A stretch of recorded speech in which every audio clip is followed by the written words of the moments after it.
come with you to Alderaan. There's nothing for me here now. I want to learn the ways of the Force and become a Jedi like my father.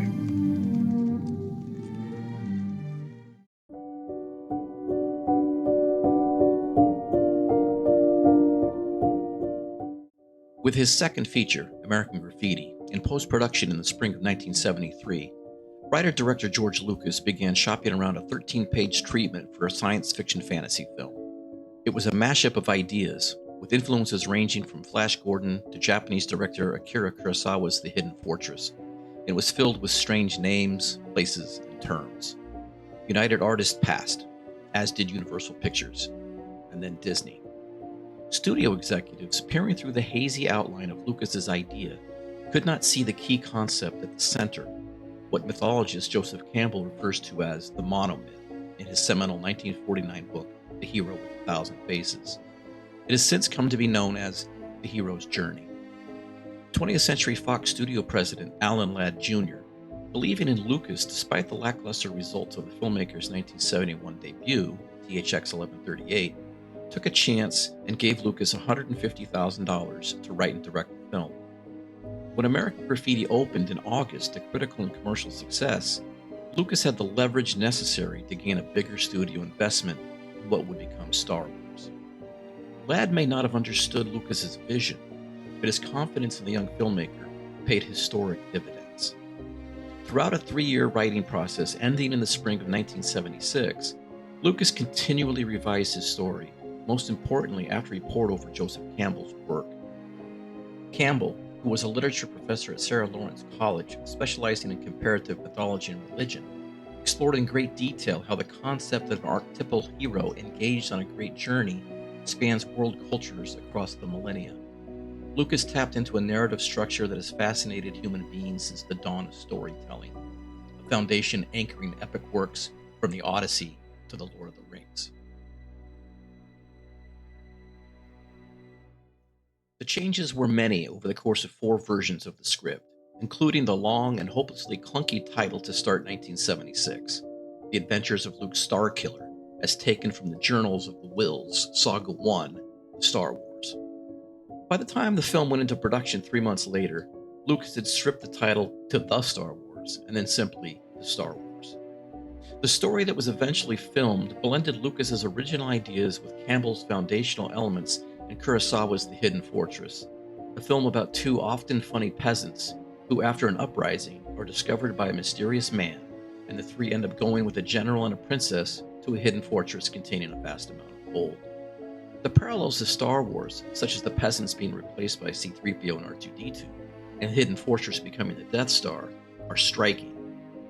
Still, the real secret to the film's success is the nature of the journey itself. Ultimately, Star Wars became the most successful movie of all time after its 1977 release because it turned elemental storytelling forms into something sleek and exciting for the modern age. Lucas perfectly captured Campbell's 3-phase hero's journey, in which a budding hero goes on an adventure, emerges victorious against the odds and after several arduous trials, and is transformed by the experience. There are a number of elements inside each phase, but we will limit the elements to 3 each here. The departure begins with the call to adventure, an action or challenge that disrupts ordinary life.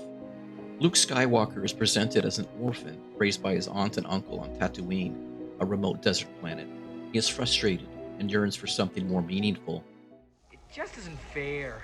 Oh, Biggs is right. I'm never gonna get out of here. Luke's call to action is combined with another element, meeting a would-be mentor, here in the form of Obi-Wan Kenobi. Obi-Wan saves Luke from the Sand People and then intrigues him with information about his supposedly dead father and the mysterious Force and the gift of his father's lightsaber. I was once a Jedi Knight, the same as your father. Your father wanted you to have this when you were old enough. An elegant weapon for a more civilized age. It should be noted that Lucas had so much story that he needed to split it into 3 parts, and each part of the initial trilogy represents the 3 phases of the hero's journey.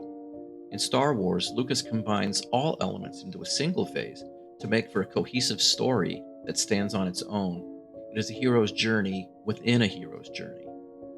For Luke, the call comes in the form of a hologram message from Princess Leia, in which she desperately asks Obi-Wan for his help. This is our most desperate hour. Help me, Obi-Wan Kenobi. You're my only hope. Here, Lucas checks another key item off the checklist, a refusal of the call. Luke is hesitant and makes excuses for why he cannot help, even though this is exactly what he has yearned for. You must learn the ways of the Force if you're to come with me to Alderaan. I can't get involved. I've got work to do. It's such a long way from here. That's your uncle talking. Something must happen to push the hero onto his or her path, and Lucas provides it with the murder of Luke's aunt and uncle, victims of circumstance because they possess the droids the evil Empire is searching for. The adventure begins. The second phase, Initiation, most importantly features a number of trials in which the hero is tested and obstacles must be overcome. It also includes meeting allies. Here are the pirates Han Solo and Chewbacca, who will aid the hero in his journey. Lucas expertly weaves important information and elements in this second act, including Obi-Wan setting Luke on the path toward becoming a Jedi, and the encounter with the Death Star after Princess Leia's home planet of Alderaan has been destroyed. They are unaware of the most dangerous of their obstacles, Darth Vader, Obi-Wan's former student and the totem of the dark side of the Force. The trials and obstacles are many and exciting, and in the middle of them comes another key element, the meeting with the goddess, here in the form of Princess Leia, whose message spurred Luke in the first place. I'm here to rescue you. I've got your R2 unit. I'm here with Ben Kenobi. Ben Kenobi, where is he? Come on.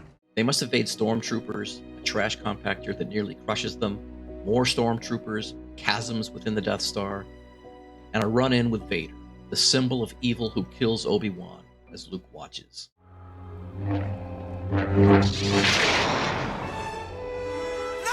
We learn of Vader's huge symbolic importance as Luke's father in The Empire Strikes Back, and the hero's meeting with this figure, which normally occurs in this phase, is done in Star Wars through Obi-Wan, before Luke spends most of the sequel preparing himself for this key encounter. Lucas blends the final element of Phase 2, the apotheosis, with the initial element of Phase 3, the magic flight. It is a mini-climax in which the group escapes the Death Star and destroys a number of TIE fighters chasing them. Darth Vader and Grand Moff Tarkin, chief of the Death Star, tell us that the escape is all part of a plan. You're sure the homing beacon is secure aboard their ship? Leia intuits this and leads Luke and Han to greater understanding by saying that they were allowed to get away. They let us go. It's the only explanation for the ease of our escape. The Empire dutifully finds them, and Luke must lead an assault on the Death Star, which has a crucial weakness. In a bravura sequence, a number of X-Wing fighters are destroyed as the Death Star aligns itself with the Rebel Moon in order to destroy it. Luke is aided by the supernatural presence of the departed Obi-Wan. Luke, trust your feelings. In his final run, another element is checked off the list. He's aided by an ally, Han, who comes back to save him from Vader after initially saying that he's abandoning what he sees as a foolish mission. I have you now. What? Yahoo! You're all clear, kid. Now let's blow this thing and go home. Vader is vanquished, and Luke destroys the Death Star to win a huge rebel victory. He returns a conquering hero, and the medal ceremony serves as the final item on the checklist. Luke has crossed the return threshold and gained a greater understanding of the world. He has been transformed.